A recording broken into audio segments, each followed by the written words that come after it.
Bonjour à tous, bonjour Paul Gara. Salut Rémi. On revient dans ce nouveau format, ne plus y jouer et le remplacer avec cette fois-ci les jeux de quiz que tu maîtrises moins, je sais. Pas du tout même.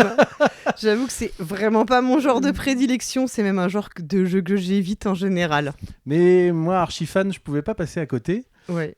Donc du coup, c'est pas grave. Non. Tu as joué à quelques trucs. Oui, quand même. Et on va quand même parler de cette série en commençant par l'ancêtre. Le plus connu. Et le plus connu. Je pense que quasiment tout le monde en a eu une boîte à un moment dans sa vie. Avec tout un tas de questions sur le cinéma ouzbek des années 60. Le bien nommé Trivial Pursuit. Ouais. Avant de passer à la suite, pensez à vous abonner à la chaîne si vous appréciez ce que vous regardez. Trivial Pursuit, un jeu de 1981. Ouais. Arrivé en France, en 84, je crois. Peut-être, ouais. Et c'est un jeu canadien. Moi, j'avais la boîte... Il y avait la boîte Junior et la boîte Genius. Je sais pas si tout le monde se souvient de ça. À la maison, moi, il y a eu une boîte Genius dans les années 80. Et quand je parle de cinéma ouzbek des années 60, c'est le souvenir assez improbable de questions comme ça sur le cinéma. Ouais. Alors le Trivial Pursuit, c'était un jeu de connaissances, de culture générale et populaire un petit peu, on peut dire ça comme ça, dans lequel on avait des catégories et puis c'était aussi un énorme roll and move, puisqu'on lançait un dé, on se déplaçait sur un plateau, on tombait sur une couleur, on nous posait une question. Et puis le but, c'est de remplir notre fameux camembert. Exactement. Et ça pouvait donner lieu à des parties interminables. En fait, le côté interminable arrivait même sur ceux qui avaient réussi à remplir leur camembert. Il y a une dernière question, mais il faut réussir à retourner au centre du plateau. Combien de fois on peut tourner autour parce qu'on n'arrive pas à faire pile le numéro qui va bien sur le dé, c'est assez improbable. Et donc, du coup, très très long. Oui, très très long. En fait, c'est vrai que le Trivial Pursuit, on voit tous les défauts qu'il a aujourd'hui. Il y a plusieurs défauts pour moi. Déjà, le fait que ce soit juste un roll and move, ce qui est assez horrible et donne lieu à des parties interminables. Il y a le fait que c'est un jeu qui se périme très vite, puisque notamment les questions de géographie, aujourd'hui, quand tu les relis, tu te bidonnes. Parce que quand tu as les pays de la Yougoslavie, c'est un peu... Aujourd'hui, ça paraît beaucoup plus compliqué. Donc ça, c'est un des gros problèmes des jeux de quiz en général. C'est le problème de la péremption des questions. Certains ont essayé d'y remédier d'ailleurs, on en reparlera un petit peu plus tard. Tout à fait, et puis le gros souci et le principal souci, et ce qui fait que je déteste ces jeux-là en général, c'est que ce sont des jeux qui ont qui sont porteurs d'une énorme violence pour les joueurs et joueuses, une violence symbolique, puisque c'est vraiment des jeux qui peuvent être humiliants pour les personnes. Ça peut être de l'étalage de connaissances pour certains et du coup une grosse frustration moi j'ai des pour les autres. souvenirs de parties en famille très pénibles, puisque t'avais la personne qui veut toujours y jouer, c'est celle qui en général est très forte pour pour répondre à ce genre de questions, qui l'impose aux autres. Quand tu ne trouves pas, c'est mais pourtant tout le monde sait ça, t'es vraiment une nulo si tu sais pas. Et puis aussi, alors certaines questions qui étaient fausses. Moi, je me souviens d'avoir chez mon grand-père corrigé certaines questions quand il estimait que la réponse était fausse, et c'était déjà arrivé. Voilà, donc ça donnait lieu à des débats interminables en plus pour savoir si la question était bien posée, la réponse qui était donnée était juste. Vraiment, voilà, je crois que ça m'a vacciné. Je pense que c'est ça qui m'a vacciné pour tous les jeux de quiz dans ma vie, quoi. Ok. Bon, voilà. Ce qui s'entend tout à fait. Je fais pas forcément partie de ceux qui ont absolument envie de jouer aux jeux de quiz, mais ça fait partie des jeux que j'apprécie. Non, mais tu peux te dire si c'est ton plaisir coupable. Tu as le droit. Alors oui, c'était un plaisir coupable évidemment, mais non, mais blague à part, il y a aujourd'hui plein de déclinaisons du jeu de quiz et plein de façons hyper rigolotes de jouer au jeu de quiz sans forcément être hyper cultivé ou avoir des connaissances hyper pointues dans un domaine ou un autre. Oui, c'est-à-dire qu'en fait, on s'aperçoit dans les propositions, les nouvelles propositions ou les jeux dont on va parler, qu'il y a eu des efforts surtout de game design pour remédier à tous ces points qu'on a mentionnés, c'est-à-dire la violence pour les joueurs et joueuses et le côté humiliant, pour éviter le roll and move qui est horrible, et puis aussi pour éviter d'avoir des questions qui sont trop datées en fait et qui font que les jeux sont obsolètes très rapidement. Ouais, tout à fait. Voilà. Et donc on va démarrer ? Ouais.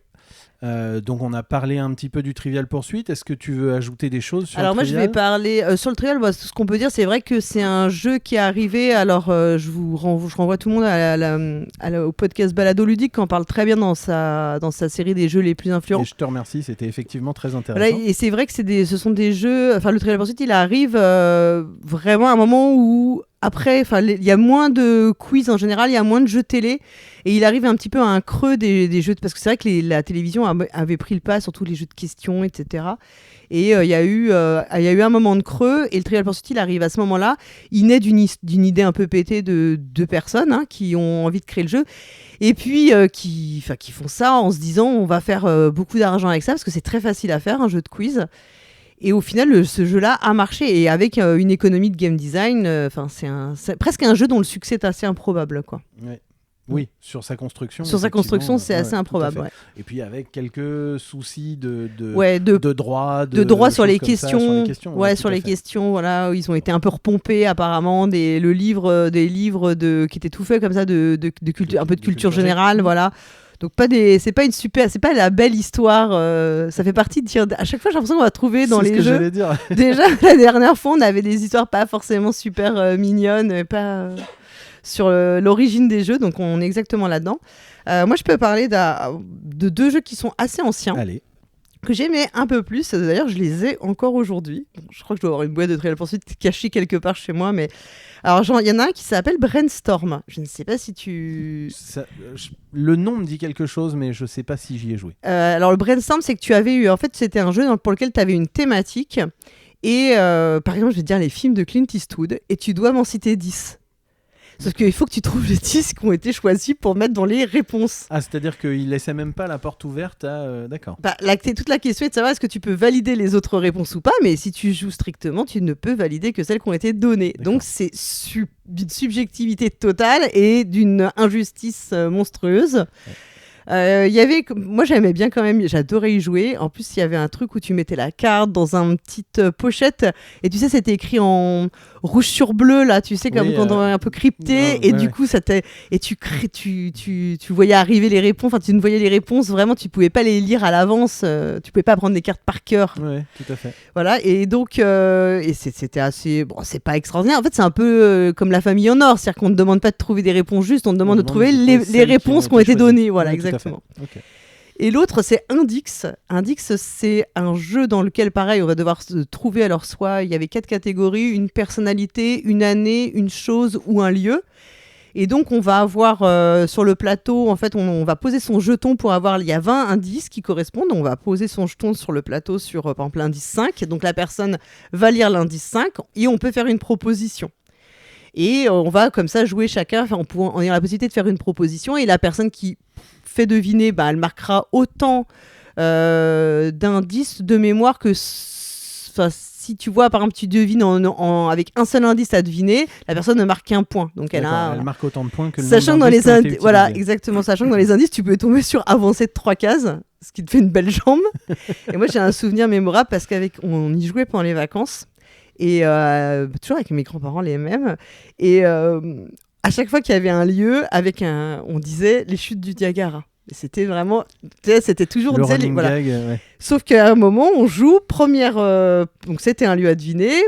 On pose notre premier indice, avancer de 3 cases, et on dit en rigolant les chutes du Niagara. Et c'était les chutes du Niagara. Et ma grand-mère n'a jamais voulu nous valider la réponse. C'est inadmissible. Je trouvais ça dégueulasse. C'est vraiment mon souvenir sur ce jeu.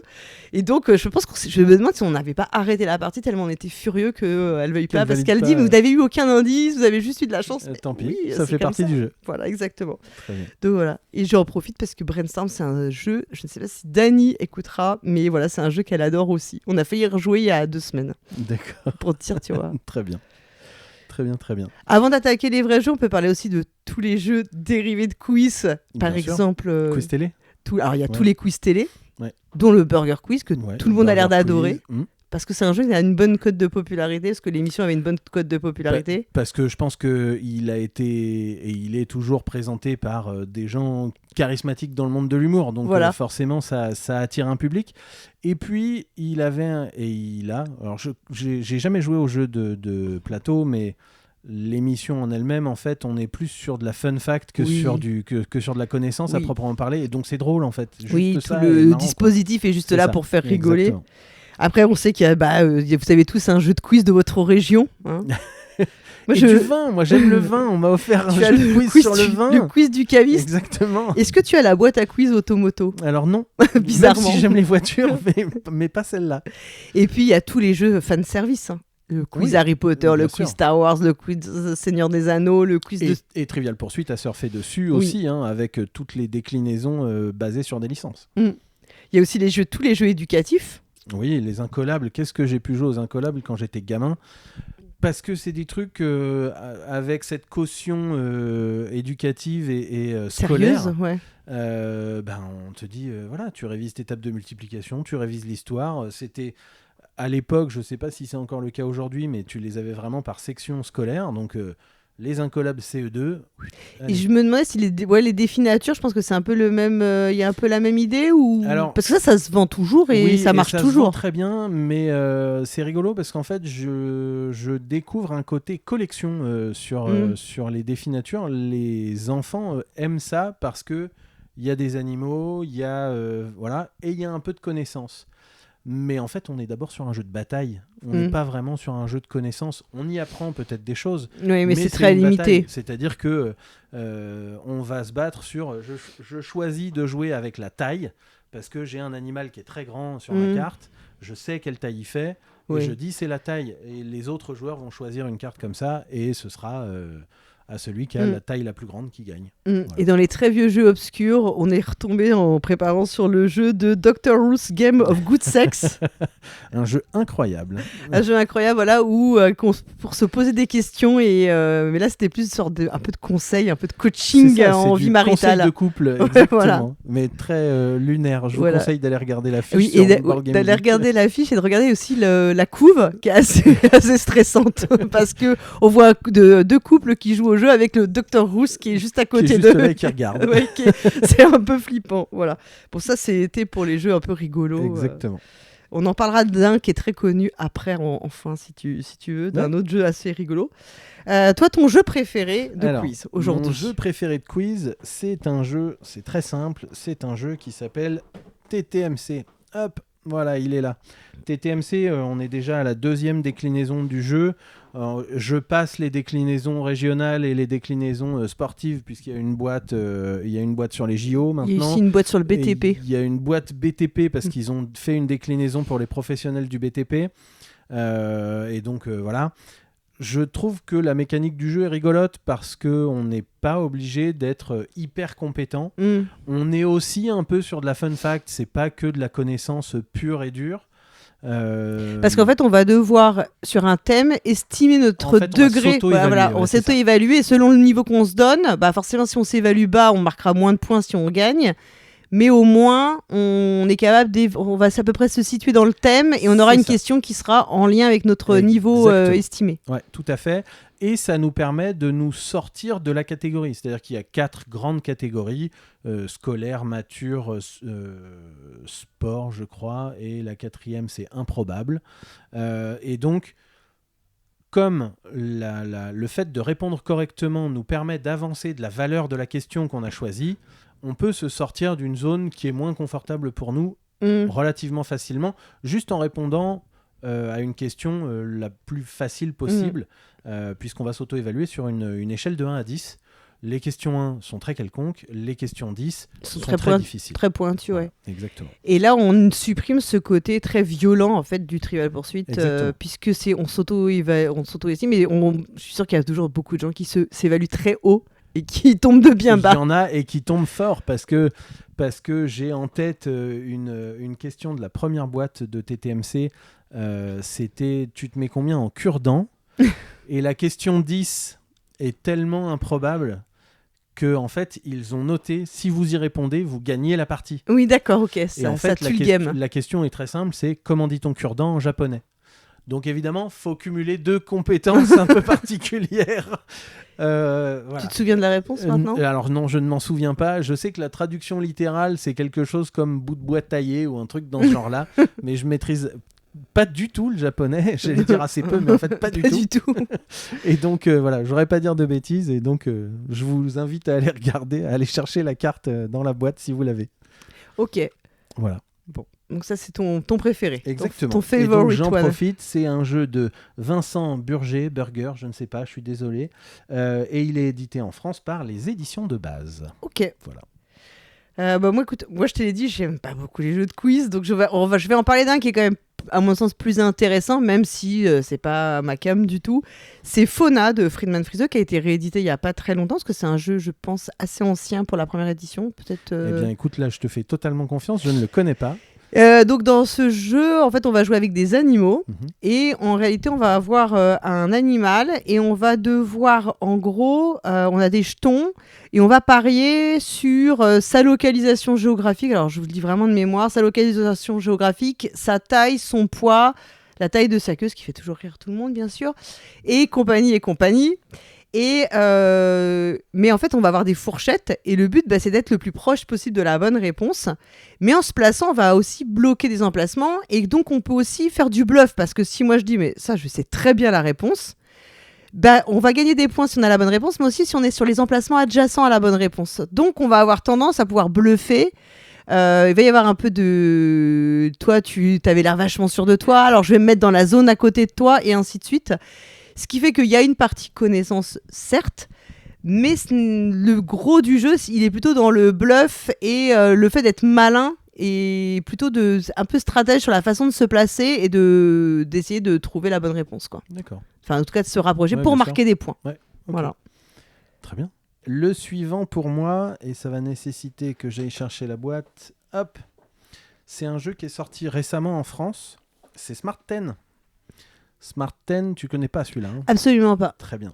Smart 10, alors déjà c'est un jeu qui est top parce que la boîte est toute petite, enfin la boîte en carton est assez grande, mais la boîte de jeu est assez petite. Elle contient plein de cartes. Et le principe, c'est que cette boîte, elle va tourner entre les mains des joueurs. Mhm. Et sur cette carte, on a au centre une question et autour 10 réponses. Alors, c'est pas tout à fait 10 réponses, je ne sais pas trop comment l'expliciter, mais globalement, vous allez pouvoir avoir au centre, la question c'est: a-t-il marché sur la Lune ? Et tout autour, des noms de personnes ou de personnages. Ok. Si vous pensez avoir la bonne réponse, vous dites oui ou non dans ce cas de question-là, et ensuite vous regardez. Par exemple, Tintin a-t-il marché sur la Lune ? Oui, il a marché sur la Lune. Et donc du coup, le joueur retire le pion qui se trouve en face de la réponse, du personnage qui était indiqué, en l'occurrence pour ce type de question-là. Si la réponse est bonne, tout va bien, il marque des points.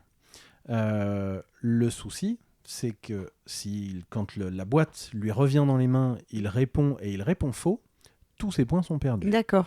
En fait, on a le droit de passer, ça nous permet de conserver nos points. Donc, tant qu'on est sûr de nous, très bien, on peut y aller. Et donc, il y a ce côté un peu stop ou encore prise de risque. Où on dit « Ah putain, ça, je suis presque sûr, allez, j'y vais », parce que ça me permettrait peut-être de passer devant les adversaires en termes de points. Voilà. Je trouve la mécanique très cool. C'est un jeu hyper transportable parce que la boîte est vraiment petite et on peut prendre ça en vacances sans aucun problème. Voilà.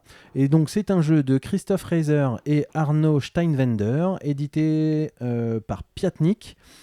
Et comme c'est un jeu allemand qui existe depuis quelques temps, il y a déjà des déclinaisons en France avec une version famille, avec des questions plus accessibles, plutôt à partir de 8 ans. Et je trouve que c'est bien dosé. Je l'ai testé avec des enfants et les questions sont vraiment bien dosées.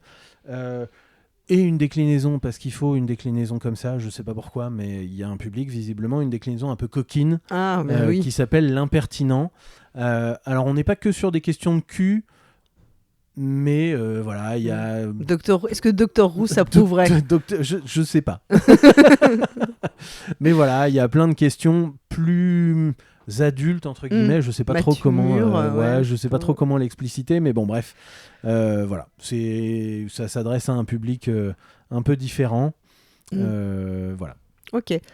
Après, dans les autres jeux comme ça, comme un peu comme dans Fauna, où je disais il faut un peu avoir du bluff, on va aussi s'appuyer sur ce que les autres font pour essayer d'en déduire des choses, etc. Il y a aussi Où c'est donc. Oui, la gamme Où c'est donc en France et en Europe. Ouais. Voilà, où là l'idée ça va être de situer des lieux.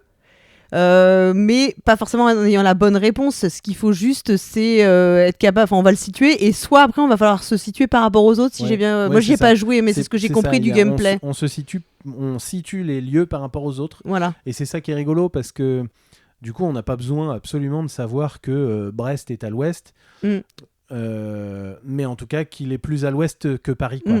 Et donc, on va aussi avoir un peu de guessing par rapport à ce que font les autres, on peut bluffer un peu. Un petit peu, parce que en fait, en fonction de là où on va positionner notre réponse, découlera peut-être les réponses des autres. Ouais. Donc, on peut. Oui, donc en fait, si on fait n'importe quoi, et on peut emmener tout le monde avec nous dans le n'importe quoi, donc ce qui permet de casser un peu le gameplay un peu monotone des jeux de quiz classiques. Exactement. Il y a aussi Linkto. Ou Linkto, je sais pas comment Linkto, qui est un jeu coopératif. Oui. De connaissances coopératives. Oui, et il y a eu 2 déclinaisons, je crois. Il y en a sur la cuisine. Oui, il y en a sur la cuisine, sur les voyages. Ou 3 déclinaisons, parce peut-être, qu'il me semble qu'il y en a un autre. Oui, 3, il y en a plusieurs. Là, la particularité, c'est que c'est coopératif. Ouais. Et donc, là encore, on va... Moi, j'en ai eu plutôt des bons échos de ce jeu-là, comme quoi c'était vraiment un très bon jeu. Je n'y ai pas joué, parce que vous avez compris, je joue très peu aux jeux de quiz. J'évite le plus possible. Mais ce que j'ai compris, c'est que c'était vraiment un bon jeu, et qu'en plus on évite le côté humiliant moi je sais et pas toi, etc. Et t'es vraiment nul si tu sais pas, et là on va plutôt se mettre en commun nos compétences, quoi. Ouais, tout à fait. Moi, le jeu suivant, c'est un jeu français et très local, puisque c'est un jeu qui est édité par une boîte qui s'appelle Napoléon Édition, et le jeu est de Rémi Wannerbroek. Et il est dans un village à 10 minutes d'ici. C'est Pigeon Pigeon. Pigeon Pigeon, c'est un jeu que j'aime bien parce qu'il reprend un peu les mécaniques du jeu du dictionnaire. Okay. Et donc, on va interroger l'équipe adverse ou le joueur adverse en lui posant une question et en lui soumettant 3 réponses. La bonne et 2 que nous aurons inventées. Et du coup, il y a le petit côté, on va essayer d'embêter les autres en les orientant vers des trucs un peu foireux. Voilà, et c'est assez rigolo en général. Ça plaît pas mal. On est plus dans le jeu d'ambiance même que le pur jeu de connaissances. Proprement parlé. Mais je me demande s'il n'y avait pas aussi Bluffer qui fonctionne un peu pareil de mémoire. C'est possible. Où c'est un peu une reprise du jeu du dictionnaire. Je suis pas sûre à 100%. J'en ai fait 2 parties, mais il y a déjà un bout de temps, et de mémoire c'était un peu ça, ouais. Ok. Tu veux continuer ? On peut parler de 0 à 100. Très bien. Parce que pour le coup, suivant pour moi. 0 à 100, c'est un jeu auquel j'ai joué, et j'ai bien dû en faire 2-3 parties aussi, et j'avais plutôt bien aimé. Alors, qui du coup a une déclinaison 0 à 1000 maintenant aussi. Voilà. Attention, ça, on s'envole. Là, on joue par équipe, non ? Enfin, moi, je crois qu'on joue par équipe. Ouais, c'est ça. On a tous 6 questions devant nous et une cible à atteindre. Donc dans le 0 à 100, la cible elle est au milieu, elle est à 50, et donc il faut que dans chacune de nos équipes, on essaye de trouver une question dont on estime que la réponse s'approche le plus possible de 50. Ouais. Celui qui a la bonne réponse, enfin l'équipe qui a la bonne réponse, jette la carte de sa réponse, et donc il a des questions en moins disponibles. Donc leur partie va devenir plus compliquée. Ouais. Donc ça rééquilibre un peu. Exactement. Et l'équipe qui est la plus éloignée de la bonne réponse, sa carte devient la nouvelle cible, et eux en revanche piochent une nouvelle carte et donc s'éloignent un peu de la victoire, puisqu'ils restent avec 6 questions.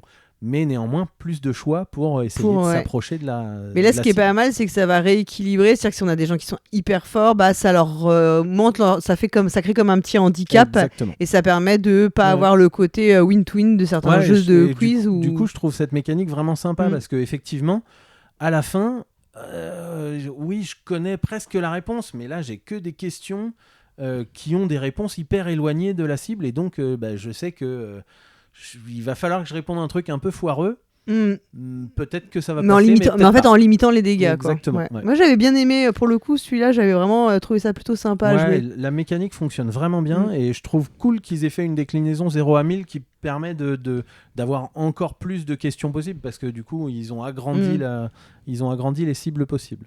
Ok. Voilà. Un autre dont tu veux parler, toi? Oui, je voudrais parler maintenant de Color Brain. Color Brain, c'est pareil, je trouve que la proposition est très marrante parce que Color Brain pose des questions dont les réponses sont forcément des couleurs. Ok. Et donc, chaque équipe va avoir 11 cartes de couleurs et on doit répondre aux questions de manière cachée parce qu'on va laisser les autres pour réfléchir un petit peu quand même. Et donc, on répond tous de manière cachée à la question qui est posée. On révèle. Si une seule équipe a la bonne réponse, il marque des points tout de suite. Ok. En revanche, s'il y a plusieurs équipes qui trouvent la bonne réponse, dans ces cas-là, personne ne marque de points. Et la question suivante rapportera plus en fait.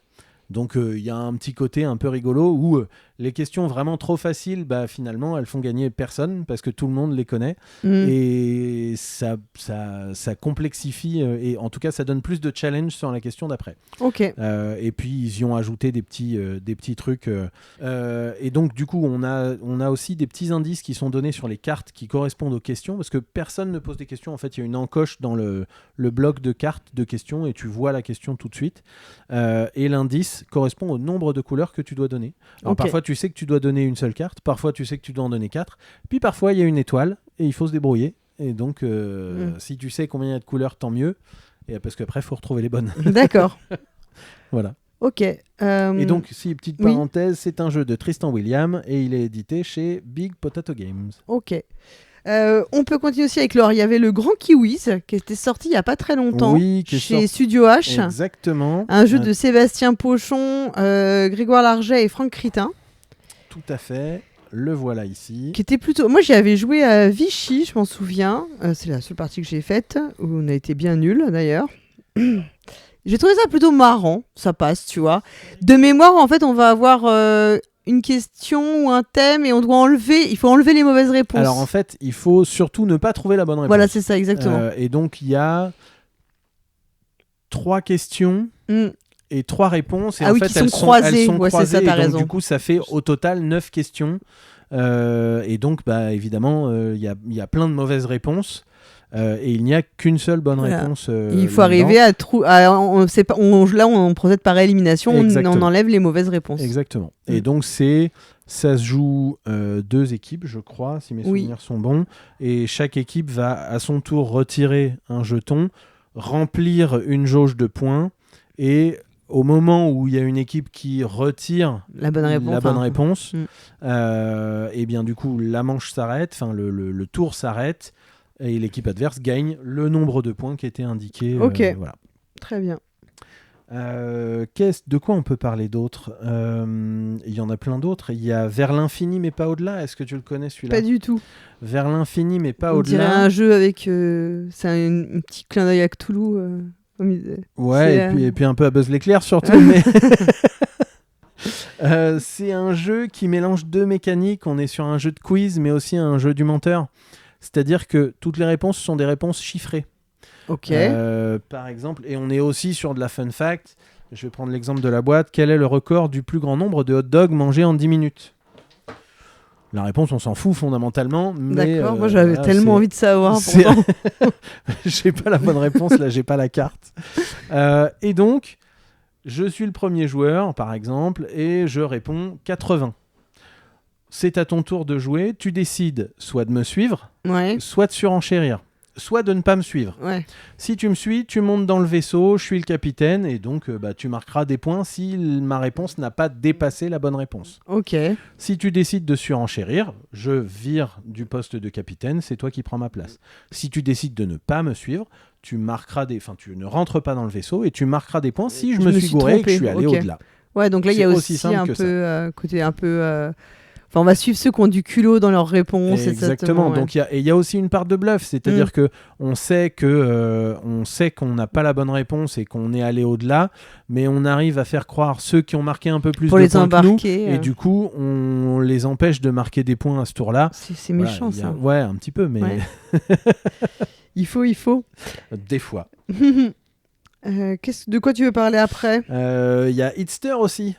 Est-ce que tu connais Hitster? Non, enfin, je Alors- vois que c'est le jeu des hits 100% en français. Voilà, Donc ça, c'est un jeu de la- quiz musical. C'est la deuxième boîte. Alors c'est du quiz musical, mais on est sur une mécanique plutôt inspirée de Timeline. Ah oui, donc il va falloir classer. Exactement. Et en fait, c'est un jeu qui se joue avec une appli, puisqu'elle est connectée à une appli de streaming Spotify, pour ceux qui voudraient savoir. Et donc, on scanne un QR code au dos d'une carte, ça nous fait écouter un morceau, et on doit placer cette carte dans une frise chronologique qui est devant nous. Après, il y a plein de variantes de règles où on peut aussi faire du blind test et donc marquer des points bonus supplémentaires si on trouve l'auteur, enfin l'artiste et le titre, etc., etc. On est sur une mécanique qui fonctionne bien. J'ai toujours un peu peur des applis avec... des jeux avec appli. Quid du jour où l'appli est obsolète en fait. Alors Spotify est pas prêt de disparaître, mais l'appli qui permet de gérer les QR codes, peut-être qu'un jour elle va disparaître et là le jeu sera inutile. Ceci dit, c'est le genre de jeu, en réalité, si t'as quelqu'un qui fait un peu le rôle de MJ, t'as pas besoin de l'appli et tu peux faire ta propre version. Complètement. C'est des jeux quand même, ça c'est un jeu qui peut se refaire, s'émuler un petit peu chez vous. Quoi. Enfin, complètement.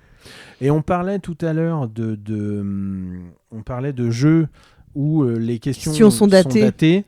Il y a eu certaines tentatives, notamment chez Ravensburger avec Ouais. No, où ils ont fait un jeu et vous remarquez que les couleurs sont très Google-esque et c'est normal puisque le jeu repose sur OK Google. Ok, d'accord. Voilà. Et du coup, ils ont posé des questions et formulé les questions pour que, en interrogeant le moteur de recherche, on ait toujours une réponse valable. Ok. Et donc, typiquement, je regardais, pour me souvenir, je regardais un petit peu les questions tout à l'heure. Dans le style de question, combien y a-t-il d'épisodes au Feu de l'amour ? Eh ben, il y a 5 ans, quand le jeu est sorti, ou je sais plus la date exacte, mais peu importe, il y avait un certain nombre La bonne d'épisodes. réponse, ouais. Aujourd'hui, Ça a changé. Tu la connais la réponse ? Bien sûr, parce que je suis une grande fan. Je suis allé regarder. Et moi, je suis une grande fan des Feux de l'amour. ben, vas-y. Pas du tout, je sais absolument rien. Je savais même pas que c'était encore diffusé. Eh ben, c'est encore diffusé et je crois qu'en plus ça a été renouvelé. Oh là là, mon Dieu. On est à 12 000 épisodes. Ah oui, quand même. Ah oui, donc. Voilà. Bon, Mais là, ça c'est pas mal. Franchement, parce que c'est le gros souci, c'est que quand t'as vraiment des questions trop datées et que. Oui. C'est... Alors, le concept est intéressant. Mais là aussi, j'ai un sujet, c'est que le jour où il y aura plus de Google. Le jeu est assez récent. Alors Google va pas disparaître et puis il y aura d'autres moteurs de recherche pour nous aider. Mais c'est parce que je pense que si le jour où Google a disparu, c'est qu'il y aura plus de jeux de société non plus. Il y a plus grand chose. Ouais, je pense qu'on sera plutôt en mode Mad Max, mais. Mais donc Google est pas prêt de disparaître et les moteurs de recherche non plus. Ouais. Mais par exemple, il y a un site internet dans la règle du jeu, qui est un site qui appartient à Ravensburger, ravensburger-no.fr ou .com, peu importe. Et ben aujourd'hui, tu vas dessus, tu es redirigé vers la homepage de Ravensburger. Et tu ne sais pas où aller ni quoi faire. Voilà, il y a déjà plus rien ou presque plus rien sur le. C'est un jeu ancien. 2019. Ah oui, donc c'est pas très vieux quoi. Bah non, c'est pas très vieux. Ouais, c'est un peu. Donc voilà, c'est en ça que ça me pose un peu problème. Même si fondamentalement, la boîte et les questions sont utilisables, il n'y a pas de sujet, mais voilà, il y a toujours un petit problème avec les applis, les sites internet rattachés à ces trucs-là, même quand ça vient de très grosses boîtes comme Ravensburger. Ok. Moi, je suis obligée de parler quand même de Des Connaissances, le jeu de Patrick Sébastien. Alors, qui ne se vend pas, mais qui peut se trouver sur Ocasio. Ouais. Qui reprenait un peu, qui est un peu, on peut retrouver un peu ça dans Contrario. Enfin, c'est un petit côté. Oui, alors il y a un autre jeu qui est sorti récemment qui prend un peu le même principe, c'est l'Enclume. Oui, bon, qui est même un plagiat, on peut le dire, de Contrario. Ah ouais, tu vas jusque là. Oui, on va jusque là, on n'hésite pas. Bon. Vous pouvez m'insulter dans les commentaires, pas de souci. Mais dans des connaissances, il y a le côté, voilà, déjà tu vois la boîte avec la tête de Patrick Sébastien, tu sais à peu près où tu mets les pieds. On sait où. Et donc le but du jeu, ça va être de trouver, en fait, on va pas donner forcément la bonne réponse, mais il faut trouver avec des jeux de mots dans les réponses, quoi. Ouais. Et j'avoue, on y avait joué quand même par curiosité parce qu'on en avait parlé dans une émission qui s'appelle le Nanar Ludique sur Proxy Jeux, et du coup on y a joué parce on n'a pas joué à Stratagri, le jeu où on fait de la simulation d'entreprise agricole. Bizarrement, on a plutôt joué à celui-là, et il faut avouer qu'on s'était quand même bien bidonné en y jouant. Oui, parce que c'est con, mais c'est drôle en fait. Le jeu de mots et le calembour, ça marche, quoi. Donc Parce que là, c'est pas juste connaître les réponses, c'est qu'en plus il faut avoir un peu de l'esprit pour trouver les blagues et les jeux de mots, quoi. Ouais, voilà. Tout à fait. Ok, on a Shabada aussi. Shabada, là on est dans un style de jeu qui est aussi du jeu de connaissances. Tu le connais ? Jamais joué. Donc c'est une réédition de Shabada Bada. Oui. Donc, c'est dans une plus petite boîte, ils n'avaient pas la place de mettre la fin du nom. Ils l'ont actualisé sur les contenus, sur les cartes, etc. Donc on est sur du jeu de connaissances musicales. On pioche une carte, il y a un mot. Il faut trouver des paroles de chansons contenant ce mot-là et les chanter. Et en fait, c'est à l'équipe ou au joueur qui ne trouvera plus de paroles qui arrête la manche et qui fait qu'il a perdu. D'accord. Mais je trouve que là, je vois que tout ce qui est chansons, musique et tout a du succès ça dans marche les... pas mal, ouais, ça marche pas mal. Ça plaît. Et puis, Shabada, en plus, s'adresse à des très grands groupes. C'est un jeu, je sais plus ce qu'ils mettent sur la boîte, mais je crois qu'ils mettent 50, oui c'est ça, ils mettent de 4 à 50 joueurs. Pas en mal, fait, c'est 2 équipes, et les 2 équipes s'affrontent jusqu'à ce que mort s'en suive, quoi. D'accord, ok, jusqu'à ce qu'on les fasse chanter des chansons de Patrick Sébastien. Exactement, on va jusque-là. Ok. Voilà. Et puis après, ils ont rajouté plein de petits trucs. Justement, je trouve qu'ils l'ont vachement modernisé chez Cocktail Games en ajoutant des petits... comment ça s'appelle ? Des petits challenges supplémentaires. C'est-à-dire qu'il y a par exemple le challenge Aya Nakamura. Le challenge Aya Nakamura oblige les équipes à chanter les extraits de chansons contenant un mot en remplaçant ce mot par Jaja. D'accord, ok. Voilà. Et si tu te trompes, t'as perdu. Ça, c'est marrant. C'est con, mais c'est drôle. Mais c'est marrant, voilà. Moi j'avoue. Une curiosité aussi, alors c'est un vieux jeu qui vous trouverez pas, qui je pense qu'il ne se vend pas. Je sais même pas s'il il était sorti en français. C'est Quiz Match, un jeu qui a 20 ans. Je sais pas si tu as entendu parler. C'est un jeu de questions, donc on va poser 10 questions, c'est par équipe. On va poser 10 questions. On va répondre aux 10 questions et il y a une sorte de... Ça fait un peu comme la bataille navale, tu vois, tu as une sorte de grille et mais tu vas pas dire aux autres ensuite tu vas leur montrer leur score, mais tu leur dis pas exactement où ils se sont trompés ou pas. C'est un peu un mélange avec le mastermind. D'accord. Donc j'ai trouvé que ça a l'air assez marrant, l'idée de mélanger les deux. Tu vois, c'est pas mal parce qu'on sait très bien qu'il y a des questions, parfois on est sûr d'avoir la bonne réponse et pas du tout. Puis d'autres, on va répondre un peu au pif, genre les chutes du Niagara, et puis on va réussir, quoi. Et donc j'ai trouvé que ça avait l'air assez marrant, quoi, comme jeu. Mais bon, c'est un vieux jeu que vous ne trouverez pas. Mais si vous avez l'occasion de peut-être le trouver en brocante ou je sais pas, sur des sites, ça a l'air assez cool, quoi. Cool. Mais je pense que c'est assez brainy, du coup. Ouais. Ok. Écoute, on a fait déjà un premier tour. On a fait un beau tour. Évidemment, on n'a pas parlé de tous les jeux de quiz et c'est normal. Pour ceux que ça intéresse, je suis allé regarder, il y a 305 pages sur Board Game Geek, donc ça fait quelques jeux quand même. En sachant que dans les jeux de quiz, il y a plein de déclinaisons. Oui, il y a tous les dérivés de... Mais le quiz du Marais Poitevin, qui m'a fait beaucoup rire. J'ai très envie de l'acheter, celui-là. Oui.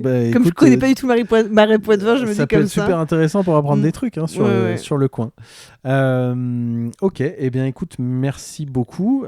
C'était très cool, encore une fois. Merci à toi. J'espère que ça plaira à tout le monde et que vous découvrirez des choses sur les jeux de quiz. Et on se revoit la prochaine, peut-être pour les jeux d'enquête ou un autre thème auquel j'aurais peut-être plus joué cette fois-ci, j'avoue. Oui, avec grand plaisir. Merci. Mais du coup, maintenant, tu vas être obligé de me faire jouer à tous ces quiz. Exactement, quand tu veux. Merci encore, Rémi. Merci à toi, à bientôt. À bientôt. Salut.